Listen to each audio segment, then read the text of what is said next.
capítulo 2, versículos 7 e 8.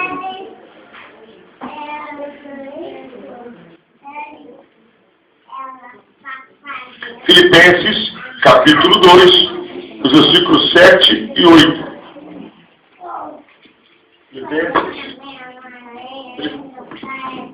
Filipenses, capítulo 2, versículos 7 e 8.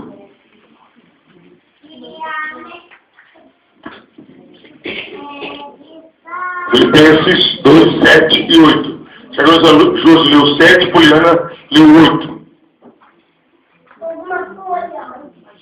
Pode. Antes, a si mesmo se esvaziou, assumindo a forma de servo, tornando-se em semelhança de homem e reconhecido em figura humana. A si mesmo se humilhou, tornando-se obediente até a morte, e morte de cruz.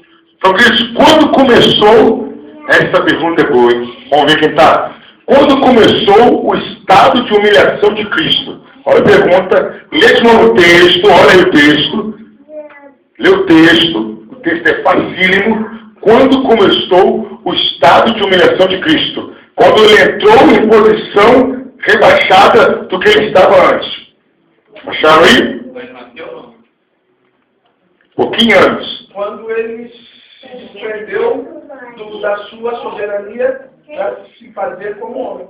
Os romanos desprendeu, a ideia é essa. Quando ele se esvaziou.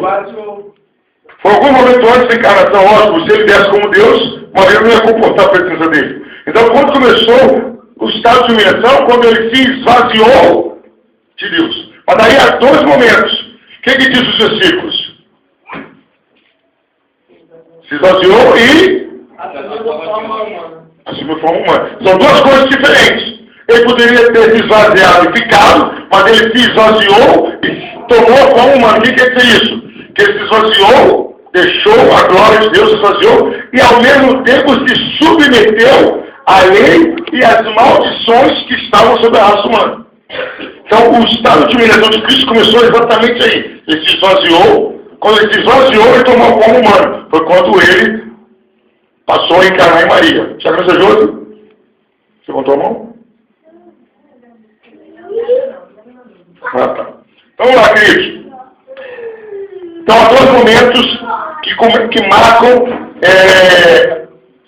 o início do estado de humilhação. O esvaziamento, né? E ele ter se submetido às exigências e à maldição da lei. Quais seriam o estado de humilhação? Existem 5 estágios, 5 momentos. E nós vamos ver agora. Mas antes, Marcelo, lê para mim em Gálatas 4:4, por gentileza. Antes nós vamos confirmar isso que a gente está falando, que ele se submeteu à lei. Gálatas 4, versículo 4. São 5 estágios da humilhação de Cristo. Pode ler.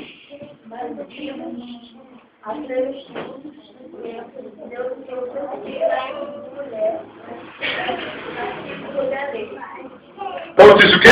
Ele, na plenitude do tempo, Deus enviou seu filho nascido de mulher sob a lei. Sob a lei. Então Jesus estava submetido à lei. Era uma humilhação. Por que era uma humilhação? Que ele, que era o legislador, ele que deu a lei. Aquela história que eu contei semana passada. Você coloca uma regra e fala, ninguém vai ver televisão hoje. Está nos seus. E você também não vê, você se submeteu a uma lei que você colocou. Então, por isso que aconteceu com Jesus. Então, são 5 os estágios da humilhação. Primeiro estágio da humilhação, encarnação. O fato de Jesus ter se tornado homem era humilhante para ele. Por que era humilhante? Nós estamos totalmente contaminados, não, igreja? Pelo pecado. Somos cheios de limitações. É isso que aconteceu. Ele, sendo ilimitado, se tornou limitado humanamente falando. Ele, sendo santo, conviveu no meio do pecado e de pecadores que pecam consciente e prazerosamente. Quando eu estava preparando esse estudo, eu imaginei a gente na seguinte situação. Não somos fumantes, e você, imagina, você pode fazer uma reunião, onde tem 10 pessoas, e você é o único que não fuma no lugar fechado. Como você vai ficar? Pelo amor de Deus, eu vou ficar. Não pode sair da reunião. Foi. Aí, lógico que com Jesus muito mais grave, mas a ideia é essa. Você está no lugar onde você é a única pessoa que não pode aquilo de errado. Todo mundo faz, menos você. Assim foi o estado de Jesus aqui. Então vamos lá. A encarnação tem algumas partes que eu quero destacar aqui. O sujeito da encarnação é Jesus. Então, quando a gente fala da encarnação, a gente não pode falar meramente Deus se fez homem. A palavra correta é que o Deus Filho se fez homem. É a mesma coisa, não é a mesma coisa. É a mesma coisa, igreja? Não, são coisas distintas. O Deus Filho se fez homem. Vamos ver alguns textos, paramos na nossa irmã Nádia. Lê pra gente, por gentileza, Mateus 1:20, Fernanda, Lucas 1:35, aí, vamos aqui, Eunice João, isso é clássico, 1:14, e pastora, Atos 2:20. O sujeito, a pessoa que participou diretamente da encarnação, sabemos, mas vamos achar isso na Bíblia. Mateus 1:20, Lucas 1:35, João 1:14 e Atos 2:30.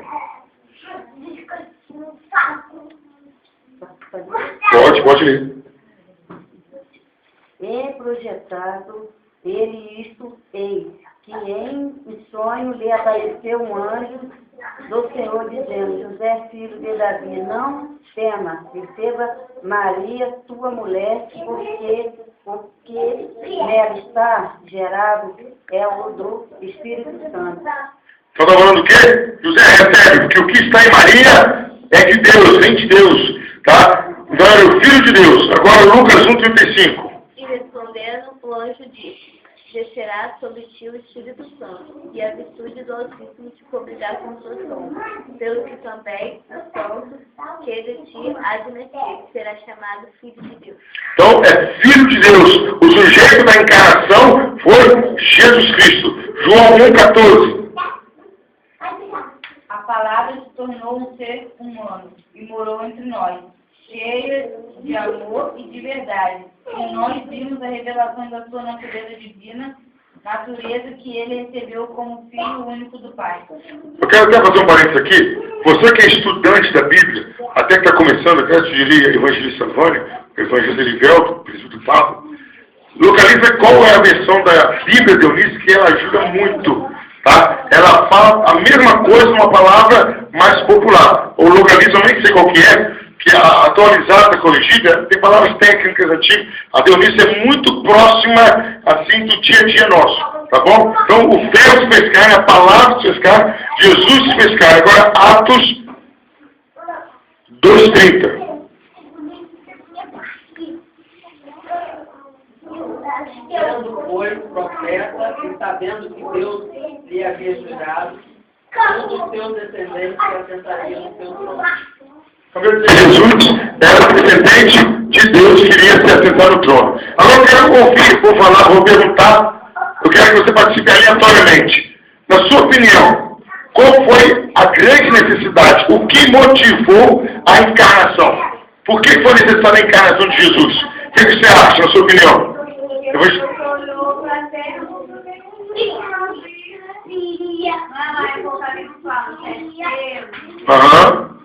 Você acha que foi a depravação, a decadência humana?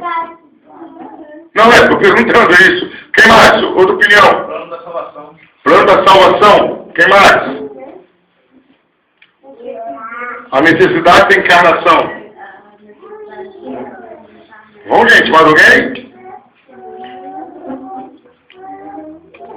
Por que foi necessário Jesus se encarnar? O que provocou isso?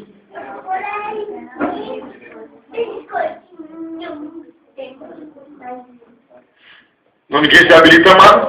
Exatamente o que foi dito. O plano da salvação, porque na terra não havia e não achou ninguém que pudesse resolver isso. Eles vão deixar uma coisa clara. Com a queda de Adão, Deus não surge. O Adão pecou, vamos fazer um plano agora. Não. O pecado de Adão já estava no plano de Deus. É isso que a gente tem que entender. O pecado de Adão já estava relacionado. Deus já sabia que Adão iria pecar, como eu falo sempre. Para Deus não existe plano B e plano C. É só o plano A. E no plano A eu sabia, eu vou colocar Adão à prova e ele vai falhar. Então, não foi as peças que montou, que eu já ouvi pessoas pregando. Uma coisa aí que até me chamou a atenção aqui. Ah, Quando Deus falou, vou botar Adão à prova, porque ele vai pecar. Sabe o que eu vejo nisso? Deus viu que o homem, ele ia fazer realmente. O Adão vai fazer o quê? Não vou pegar porque eu sou humano, não. Deus vai pegar. exatamente. E Adão é falho como qualquer outro ser humano. Ele não é porque ele conversava com Deus que ele era melhor do que qualquer outro. Positivo. Que o homem, se deixar na mão do homem, ele vai ter que se Exatamente. Porque o que eu quero destacar, queridos, é a falha do homem, mas sempre a organização e a perfeição de Deus. Queridos, tem uma música do J.A., eu não vou lembrar dela com detalhe, que fala assim, como eu posso te surpreender? Realmente não tem como. Eu já vi pregadores, pessoas falando assim, surpreenda Deus. Não tem como tu surpreender Deus, não só surpreender Deus. Deus conhece todas as suas atitudes. Então, a ideia que a gente quer passar é essa. Deus não é pego de surpreender. Eu mesmo, quando estou falando, a gente tem cartão de surpreendedor, ninguém vai surpreender. Exatamente. Mas nós temos que buscar a nós mesmos. Superarmos aquilo que nós verdadeiramente somos. É igual tem uma passagem que Davi fala assim, ó. Os servos deles vão lá, pega água para eles, cai para ele e fala, eu não posso. Ele sacrifica a Deus. A água que o pessoal buscou em Jerusalém. Não é que ele surpreendeu, mas ele não achou, poxa, eu precisava daquilo, mas eu quero passar isso para Deus. Não, a ideia sua é correta. O que nós temos que fazer é superar. O que eu fiz essa semana para Deus? Semana que vem eu vou fazer melhor. Vou fazer, mas não tem como. Queridos, a Bíblia não fala, eu acredito sim, a Bíblia não fala fora dela, dificilmente. Eu não acredito que tenha um ser humano que chega ao final do dia e fala assim, olha, eu fiz o máximo que podia para Deus. Eu não acredito. Sempre a pessoa podia ter feito algo a mais. Nem que seja orado mais, nem que ter sido ler a Bíblia mais, dificilmente. Quer ver um exemplo disso? Simples. Lucas 10, 17. Depois de ter feito tudo, somos servos inúteis. Que só fizemos o que foi mandado. Quer ver um exemplo simples que eu gosto de comparar? Quem é dono de casa aqui? Levanta a mão. As donas de casa. Ou quem mexe com casa. Pode levar a mão. Um cantinho. Serviço de casa acaba. Não acaba nunca. Acaba. Olha a cadeia, ó. Tu vê. Serviço de casa acabar. Ó, você pode dar uma faxina hoje e amanhã tem uma faxina. A mulher fala, não tem nada, só abre o guarda-roupa. Tá? Rapaz, tem vezes que eu abro uns guarda-roupa lá em casa, eu falo, Jesus, misericórdia. Eu já tenho que abrir os guarda-roupa com os anjos, senão se eu cair lá dentro, eu não sei se eu saio não, misericórdia. Tá em casa, é estreito, não pode guarda-roupa não. Uma das minhas filhas comprou uma bala gostosa, aí de madrugada tem aquela fissura, né? A gente que é magro gosta muito de comer de madrugada, né? E eu cacei, já com isso estéreo meu sono, eu não achei a bala. Me acordou para procurar. E o guarda-roupa não é tão grande assim, uma nova cheia bala. Chamei a roupa para achar você coisa de mulher, acha a bala. Ela foi lá e achou a bala. Rapaz, tem estéreo, quebra cada um de cada vez. Então eu quero dizer o quê? O serviço. Outra casa vai ser um close. Aí pronto. Então o que eu quero falar? O serviço de casa não acaba. O serviço de Deus também não acaba. Tem como você fazer mais, mas não faz. Então, o que eu quero dizer, queridos, é que poderíamos melhorar em relação a Deus e às vezes nós não fazemos. Certo? Então vamos lá. Voltando. A necessidade da encarnação foi um plano de Deus. Vamos ver o texto? Quem? Falei aonde? Mas é a pastora. Evangelista Vânia. Lucas 19, 20. Isso aí está no presbítero porque... Então, tem covardia lá para o presbítero, né? João 3,16, mas está aqui na relação. João 3,16, Wesley. 1 de João 3,8 e o evangelista Erivelton, junto com a tia Cruz Estela, dividem para mim aí. Filipenses 2, de 5 a 6. Um leu 5, 6 e 7, o outro leu 8, 9, 10 e 11. Vamos lá? Então, Lucas 19, 10, João 3,16, Gálatas 4, 4. Gálatas 4, 4 não tem para ninguém não, né? Vamos lá, emociona aí para a gente. Gálatas 4, 4 depois, tá? Então, João 3, Lucas 19, 10, João 3,16, Gálatas 4, 4, 1 de João 3, 8, Filipenses 2, 5 a 11. Pode ler. Porque o Filho do Homem vem buscar e salvar o que é perdido. Isso. Agora João 3,16. Porque Deus amou o mundo de tal maneira que deu o seu Filho unigênito para todo aquele que nele crê, não pereça, mas tenha vida eterna. 1 de João 3,8. É.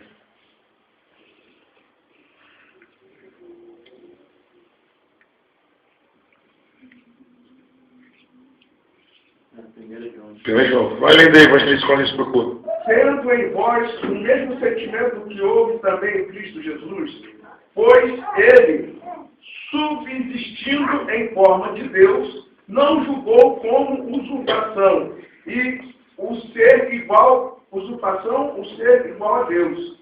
Antes, a si mesmo se esvaziou, assumindo forma de servo, tornando-se em semelhança de um homem, e reconhecido em figura humana. A si mesmo se humilhou, tornou-se obediente até a morte e morte de cruz. Até 11. Pelo que também Deus o exaltou de toda maneira de deu o nome que está acima de todo nome, para que o nome de Jesus se dobre todos os joelhos no céu e na terra e debaixo da terra. E toda língua completa que Jesus Cristo é o Senhor para a glória de Deus Pai. Isso agora Gálatas 4,4, depois 1 João 3,8.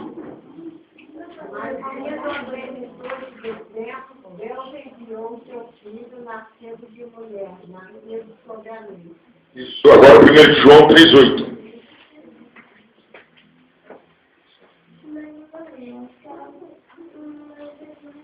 Quem comete o pecado é o diabo, porque o diabo peca desde para isso o Filho de Deus se manifestou para ele fazer as obras do diabo. Isso. Então, queridos, o plano de Deus trouxe a encarnação e o que motivou o plano de Deus foi o amor de Deus. Foi o amor de Deus que ele olhou e falou, olha, eu tenho que fazer alguma coisa por Deus nos amar. Ele mudou toda a situação. Número 3, a encarnação fez de Cristo um membro da raça humana. Cristo Jesus não encarna, ele não é da raça humana. E ele veio para substituir e representar, ele tinha que reencarnar. Segunda coisa, quarta coisa, a encarnação é efetuada por uma concepção sobrenatural. Queridos, não tem como. Maria ficou grávida, ela sendo virgem. A gente só diz, mas é bom a gente bater na tecla e deixar isso claro. Maria não tinha tido nenhum contato com homem nenhum. A Igreja Católica Romana quer falar que ela continuou virgem. Aí que seria milagre maior, né? Parto normal, ela continuou virgem, pelo amor de Deus, né? Aí já era coisa. Aí realmente a gente tirou o chapéu para negócio. Ficou interessante agora, né? Mas não tem como. Ela ficou grávida de Jesus, mas depois não teve jeito. E a Bíblia fala que Jesus teve irmãos também. É isso que eu falo agora. Como que ela continuou virgem se Jesus teve irmão?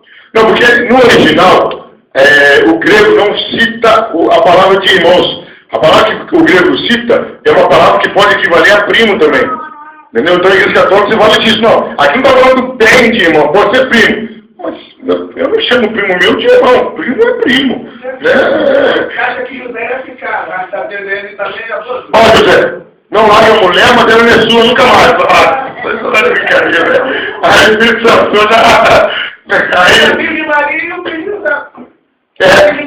Os dois filhos, tá certo. Ora, nós vamos falar agora sobre os sofrimentos de Cristo. Sofrimentos de Cristo. Então, o primeiro estágio é a humilhação e a encarnação. Agora, o sofrimento de Cristo. Cristo, deixa eu falar uma coisa aqui. O sofrimento de Cristo não tem semelhança com nenhum outro. Por que, queridos? Às vezes a gente foca que o sofrimento de Cristo começou na morte, lá no Getsemane. Não. O sofrimento de Cristo começou a partir do momento que ele reencarnou. Aí, quando ele reencarnou, ele nasceu. Onde ele já nasceu? No amor de Deus. Quem é rei? Perfeito para você. Vamos dar um exemplo simples aqui. Simples. Você tem a sua casa, tranquila, de aluguel ou própria. Se você acorda e fala, agora você vai mudar a cor, Você vai morar lá na favela, no Complexo Alemão, numa casa chique, toda feita de papelão. Para você foi rebaixado. Como começou o seu sofrimento? Da hora que você recebeu a notícia. Na hora que você recebeu a notícia do seu sofrimento.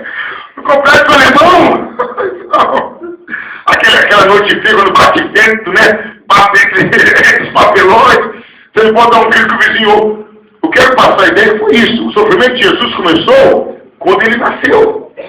Ali já começou o sofrimento de Jesus. Então vamos lá. O sofrimento de Jesus durou a vida dele toda, foi durante toda a sua vida. Primeiro motivo, ele era o Senhor que tinha que servir. Ele era o Senhor que tinha que servir, já começou daí. Pastor, sofrimento? Com certeza sofrimento. Ou você pode mandar estar recebendo ordens. As pessoas que trabalham aqui na casa de outras, é bom receber ordem? Eu não gosto muito, não. Eu não gosto muito, não. Lá em casa, vamos supor, lá em casa, eu sou o rei, né? Que tem a rainha, as 3 princesas, eu sou o rei. Se eu for prestar serviço para alguém, eu não vou ter minha regalia, né? Lá em casa, eu estou lá no computador, falo, traz café. Aí, chega café. Traz pipoca, chega pipoca. Se eu vou trabalhar, traz café para levanta aí, não vai buscar o seu café. Se for eu vou ter que fazer o café ainda, né? Então a ideia é que o sofrimento de Jesus foi a vida toda dele. A cruz foi o clímax do sofrimento. Certo? Ele sofreu por ser servo. Ele sofreu a vida do único ser humano sem pecado na diária companhia de pecadores. E que pensa comigo. Eu não sei o que está passando na sua cabeça agora. Você não sabe o que está passando na minha e vice-versa. Imagina você conviver com uma pessoa, está olhando para você e fala, está doido para me matar. Jesus lia a mente de todo mundo. Imagina a voz, você está trabalhando, aí a pessoa conversando com você, ela está com uma maior inveja de mim, está doido para eu cair, está a bicicleta aqui quebrar o pé. Então tudo que passava na cabeça das pessoas, Jesus sabia. Agora imagina você conviver olhando para Judas e falar, você, né? Você com Pedro, você fala, Senhor, eu só contigo o tempo todo, mas Pedro vai me negar, tem parte com essa piada. Então o sofrimento de Jesus era intenso. Imagina isso, querido, você conviver com uma pessoa que faz sempre coisa errada, e aí você lê o pensamento da pessoa em relação a você é tudo. Foi essa a vida de Jesus. Quando Jesus estava pregando, ele lia o pensamento dos fariseus, dos religiosos da época, ele lia os pensamentos dos pecadores. Quantas vezes Jesus não fragou um apóstolo dele questionando ele comigo? Será que é isso mesmo? Ah, sei não, hein? Olha que foi. Na hora, quando Jesus cura aquele homem que desce do teto, ele fala, quem é? Ele para perdoar pecados que não Deus. Exatamente. O cara acabou de falar, mas não é Deus. O cara sendo Deus é todo.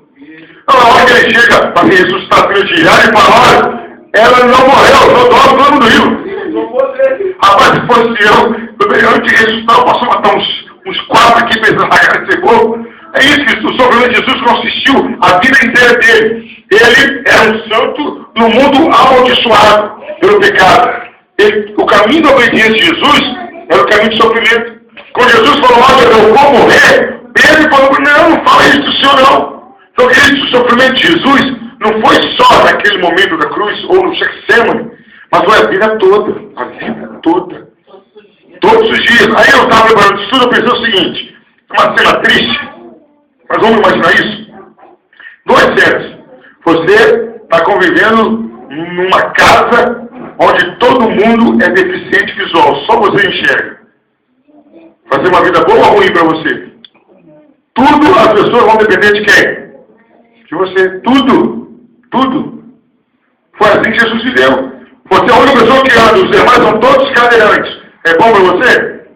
Nada. Tudo. O banheiro é adaptado para eles. Quando eles entraram no banco, você tem que levar, mudá-los de cadeira. 10 pessoas mudam de cadeira. Foi isso que Jesus viveu. Jesus viveu no meio de um povo totalmente debilitado e deficiente. Então a vida de Jesus foi sofrimento o tempo todo. Imagina Jesus olhar para alguém assim e falar, olha, estou pregando agora, ele vai sair agora, eu vou fazer o pecado que eu falei com ele para não fazer. Jesus explicava os fariseus e via o ódio dos fariseus. Aquela hora que Jesus está de frente para Pilatos, todo o poder não foi dado, Jesus falou, para, Pilatos. Só tem poder porque foi dado. Quem te deu foi Deus, não foi o César que te deu esse poder. Então o sofrimento de Jesus é o tempo todo. Jesus sofreu, lógico, as repetidas investidas de Satanás, o ódio e a incredulidade do povo, perseguição dos seus inimigos, solidão. Queridos, imagina a solidão que Jesus viveu. Com quem Jesus podia desabafar? Ninguém. Eram conflitos terríveis. Queridos, nós seres humanos, vamos abrir um parênteses aqui. Você pode falar tudo que passa na sua cabeça para qualquer pessoa? Não. Tem mesmo que a pessoa que você falar é até escandalista e fala e desvia da igreja. Tem que engolir muita coisa. Agora imagina Jesus, a solidão de Jesus. Aí, outra coisa, o senso de responsabilidade de Jesus.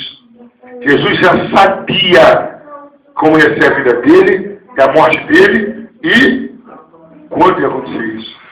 Imagina que se Deus te dá esse presente de grego, olha, vamos pegar um aqui, coitado, Joaquim. Aí fala, Deus, estou aqui no monte, já pode falar comigo. Meu filho quer te falar que você vai morrer dia 20 do mês tal a tal hora. Acabou a vida do homem. Acabou a vida dele. É alguém contagem regressiva. Ai, meu Deus do céu, e agora o que eu faço?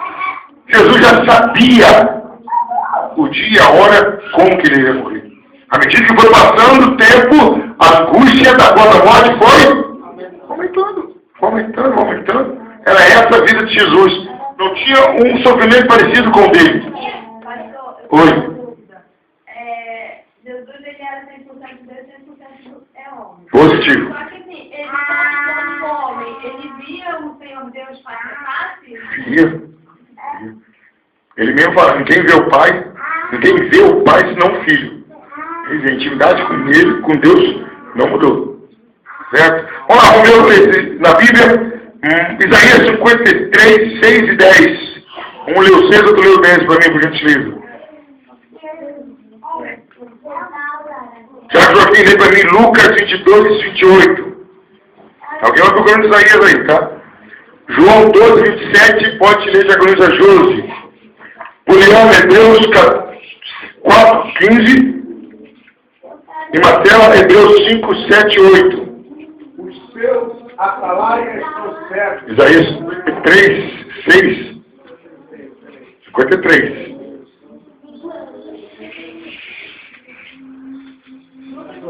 Todavia o Senhor das 10. 6 e 10. Lucas 20. Lucas. Todavia, Isaías 53, 6 e 10. O 6 primeiro. todos nós andávamos desgarrados como cada um guiava pelo caminho, mas o Senhor fez cair sobre ele a iniquidade de nós. Todavia o Senhor agradou molho fazendo o enfermar. Quando der a ele a sua alma como oferta pelo pecado. Verá sua posteridade e colocará o seu e a vontade do Senhor prosperará na sua mão. Tudo que malefício que faz mal para o ser humano foi sobre Jesus. Tem um texto aí, 53, 4, a pessoa interpreta errado. Ele levou sobre si as nossas enfermidades. Eu quero falar assim, então o crente não pode ficar doente. Pô, para, não é isso não. Está dizendo que todo tipo de dor que uma enfermidade causa em você, ele sentiu. Imagina reunir. Nossa, não dá nem para imaginar. Né? Dor de dente, dor de rins, aquela dor que torna o peito de infarto, todas essas dor de coluna reunida em cima de Jesus. É isso que está falando. Todas as enfermidades, em termos de dor, se manifestaram em Jesus. Esse tipo de dor, de angústia, de desespero. Quem já passou uma noite sem dormir por alguma dor? É isso que Jesus sentiu. Agora Lucas 22, 28. João 12, 27. Hebreus 4, 15 e Hebreus 5, 7 e 8.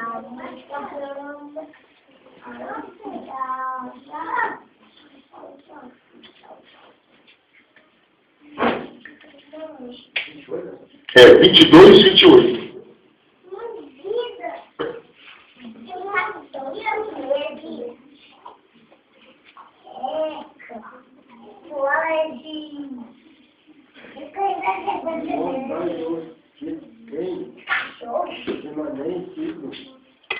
comigo na minha ordenação.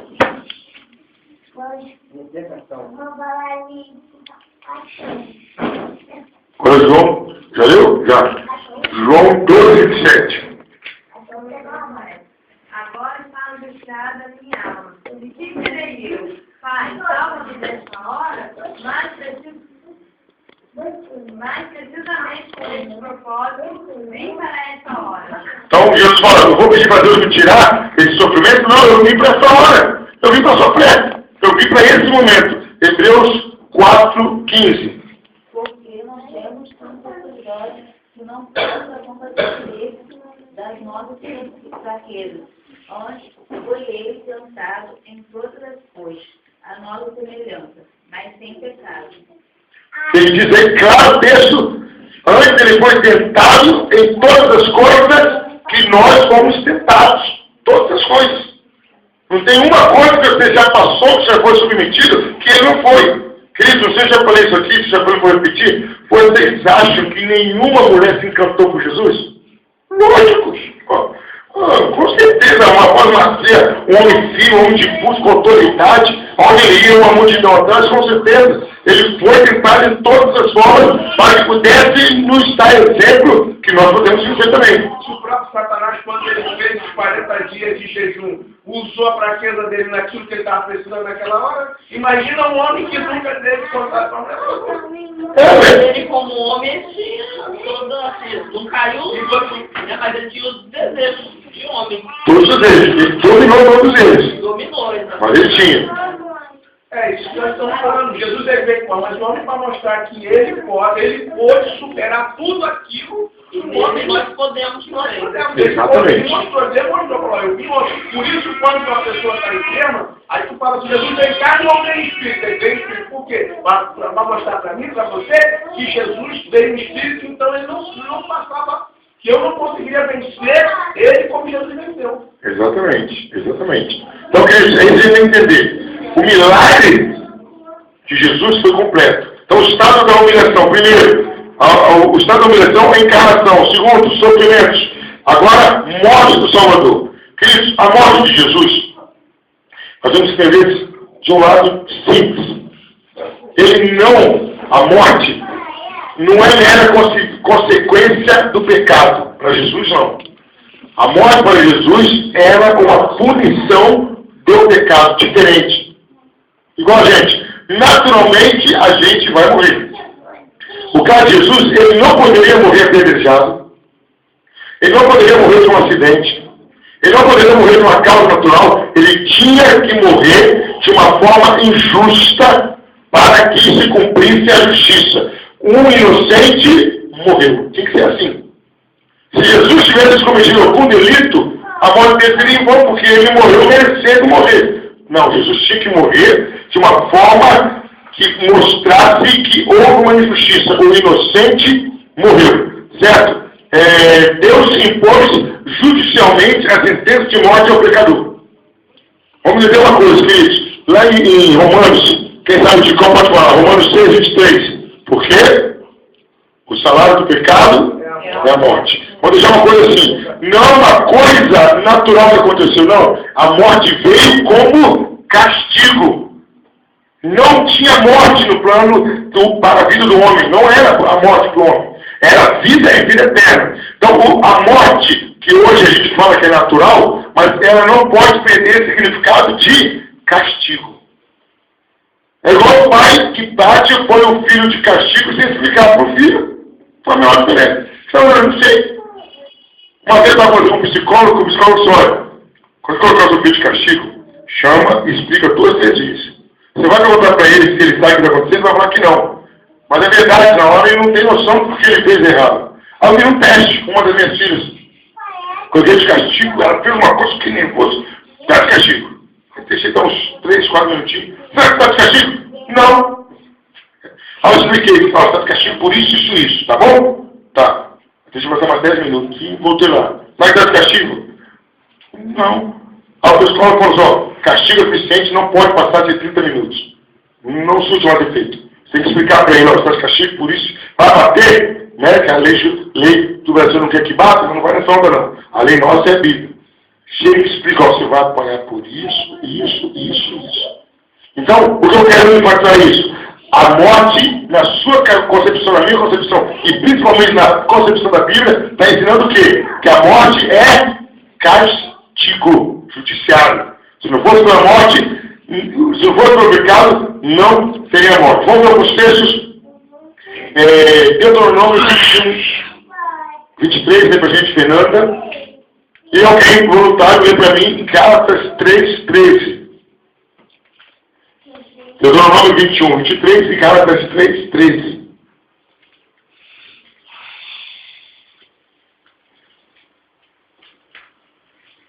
O seu cadáver não permanecerá no madeiro, mas certamente o enterrarás no mesmo dia, porquanto o pendurado é maldito de Deus.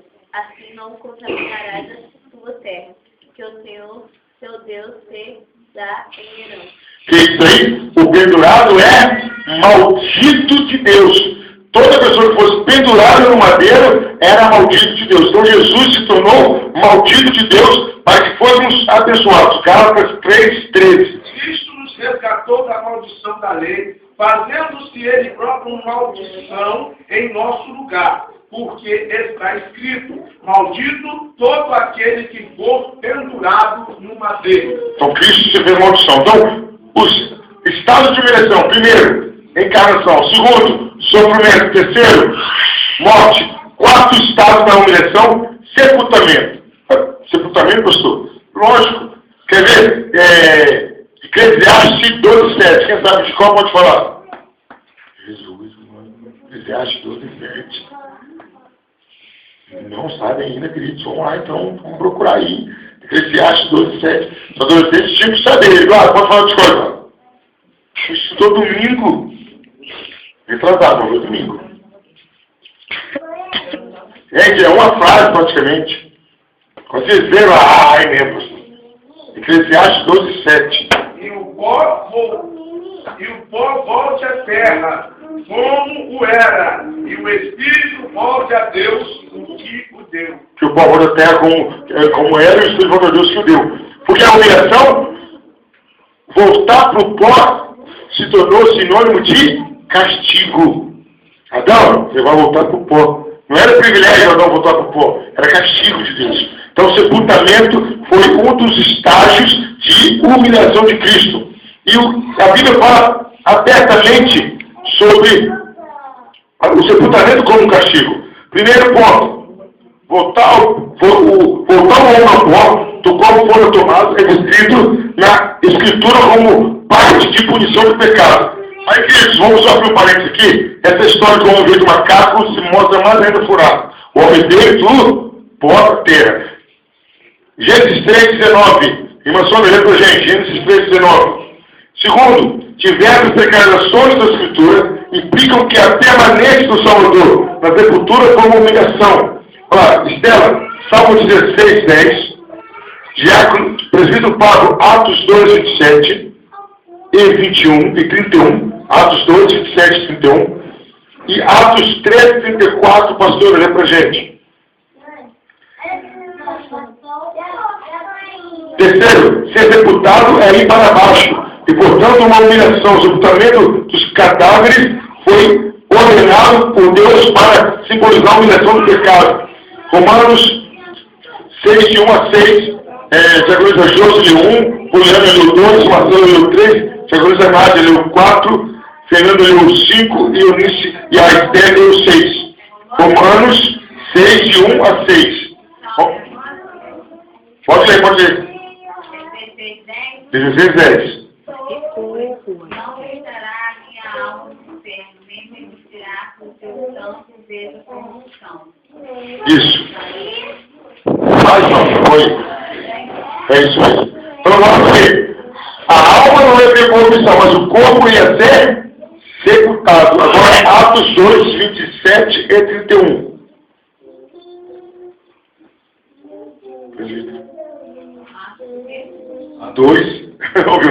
Atos 2, 27 e 31. Romanos 6, 6.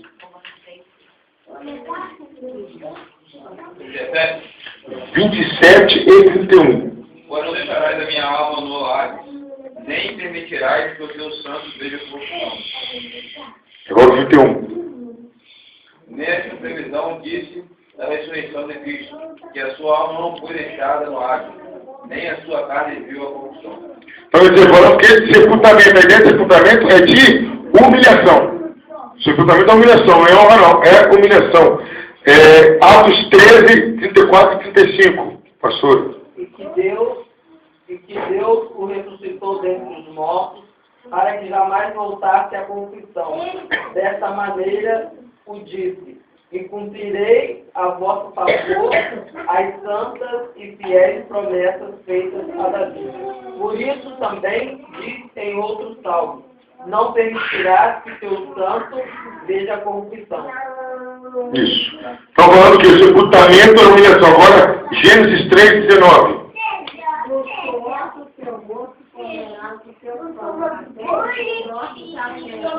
Porque dela fosse tomada, porquanto é vós e isso, agora Romanos 6, de 1 a 6, cada um, que eu determinei dentro do versículo. Versículo 1, 2, 3, 4, 5, 6. Começando. Permaneceremos do pecado para que seja da graça mais abundante? De modo nenhum.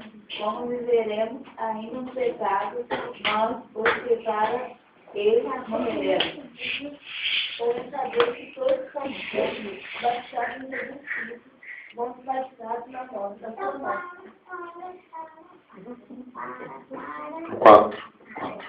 De sorte que fomos sepultados com ele pelo batismo na morte, para que com Cristo renascido dos mortos pela glória do Pai, assim andamos nós também com novidade da vida.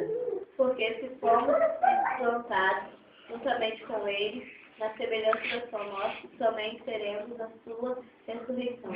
Sabendo isto, que o nosso velho homem foi com ele crucificado, para que o poder do pecado seja desfeito, assim, de que não se vamos mais ao pecado.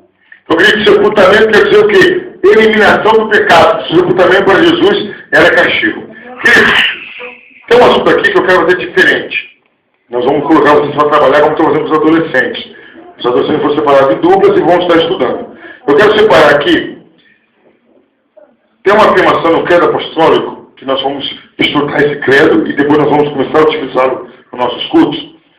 E tem uma parte assim: creio que os Pai Todo-Poderoso, Criador do céu e da terra, creio em Jesus Cristo, o único Filho, como concebido por obra do Espírito Santo, nasceu da Virgem Maria, padeceu sobre o poder funcionário, blá, blá, blá. Aí foi morto, sepultado, desceu ao Hades e ressuscitou ao terceiro dia.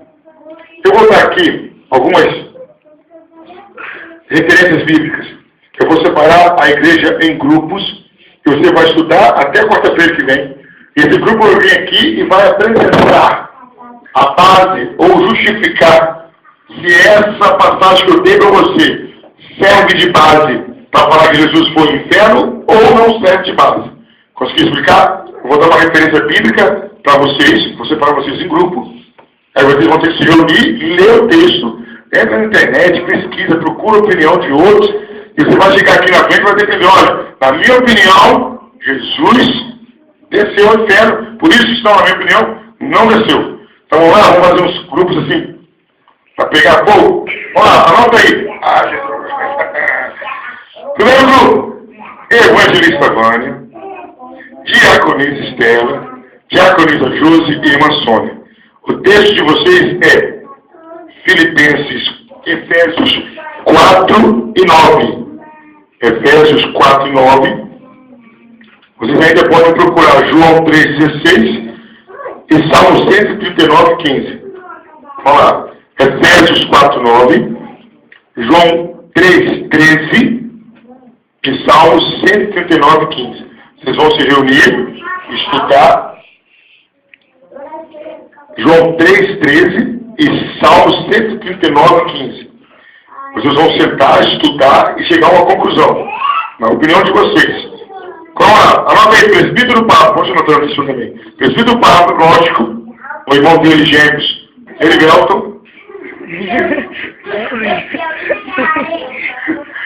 Tiago Joaquim. E Samara Lese. Esses 4.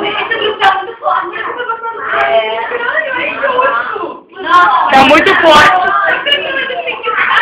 Minha filha, depois que você ler o texto, você vai ver que a chave vai sentar por isso mesmo, porque são textos que eu li, estudei, cheguei à minha conclusão. Eu já comentei aqui um dia, mas eu quero, a ideia é essa. Se você pegar todo mundo que não sabe, é um laboratório aí.